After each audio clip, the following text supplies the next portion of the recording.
Welcome back to another edition of Post Media's Ottawa-Senators panel. I'm once again with our regular panel, Don Brennan and Bruce Garriock. Guys, we're going to start with the Montreal meltdown.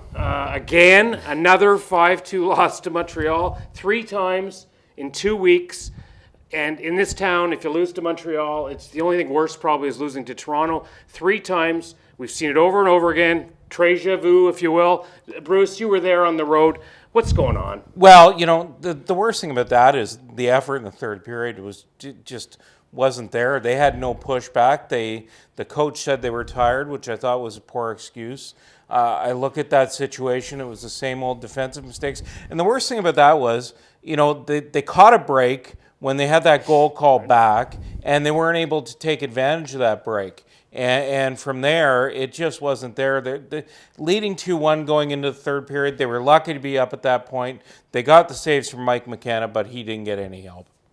Don, I mean, you look at that, and they clearly were completely out of gas. But is that an excuse? Like Bruce says, is it an excuse? I mean, hey, everybody has to play back-to-backs in this league.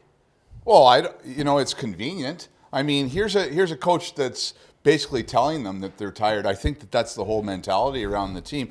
Yeah, the thing about Guy Boucher that I'm starting to notice here, the first year he comes in here and he presses the right buttons, he has players playing his system, even though they don't want to because the point totals won't be there, but they have success and they jump on board. The second year, nobody buys into the coach's way of thinking. So this year, he's being very careful not to alienate his players again. I haven't seen or heard him say one critical word about this team, and I do see him making these excuses for them. They're out of gas. They are supposed to be a young team, and they're out of gas? Oh, heaven forbid. Nashville, an easy trip to Detroit, an easy trip to Montreal.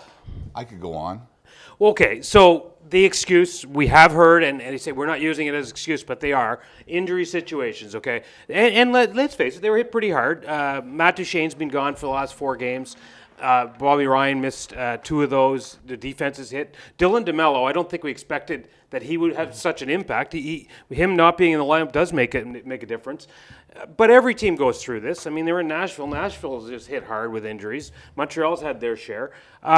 Is it going to get better if Matt Duchene comes back and maybe Mark Borowiecki, and I don't know what the time frame on DeMello is? Well, it certainly sounds like they'll have Borowiecki and Duchene back before Christmas, and it seems like the time frame on DeMello is he started skating, but I think he's an after Christmas break situation.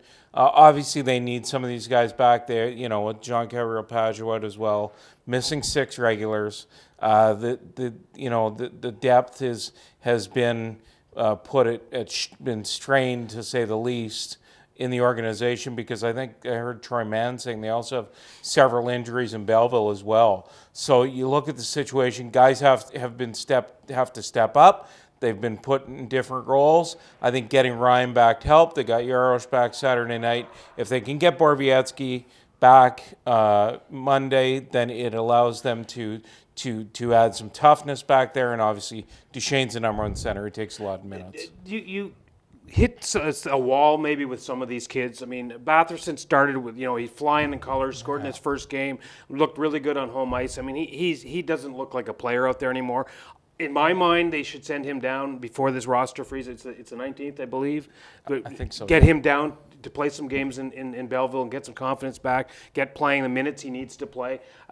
And Tkachuk maybe doesn't look like the player he was early on. It might be a natural development for kids, but to force them into these front roles is difficult at this point in their careers. Well, this is almost a full season for Brady Tkachuk right now. Has he ever played more than 40 goals or 40 games in a season? So yeah, he does look tired. He does look lagging behind everybody else. He's lost some energy out there. And again, I don't really understand this. This is a 19 or 20-year-old kid that's out of gas, but probably because he's not pace of the NHL, right? Yes. You think you know what it is, but maybe you don't. Right. And Batherson, I guess he's shown them enough at like as you pointed out, at home, that he's considered a guy that can help out offensively. Where's he going to develop? You want him to develop in Belleville? You want him to develop in Ottawa? I just don't think they have enough decent players to field a good or ice a good team in Ottawa. I do think Saturday night in Montreal that Brady Tkachuk was the one guy who tried to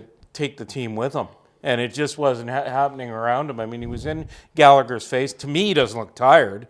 To me, he's struggling. He's struggling offensively. He had a couple of good chances. He had a tremendous opportunity to score on the power play in Nashville and wasn't able to put the puck in that. Then I think he had a second opportunity on that power play. To me, there's no fatigue with Brady Tkachuk. I think Batherson looks tired because he's not doing anything out there. And to me, they need to put him back in the American Hockey League just to get some confidence back. It's not like he's not going to be back.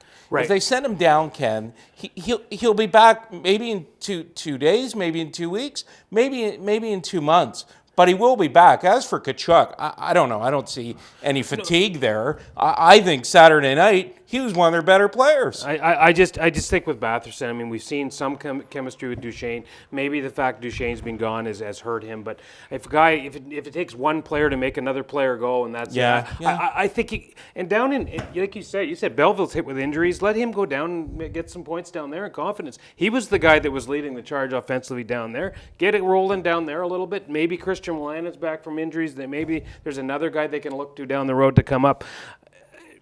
To me, a little bit of the issue here with the lack of scoring has been maybe overtaxing. How much does Mark Stone play on Saturday? How much did he play in Nashville?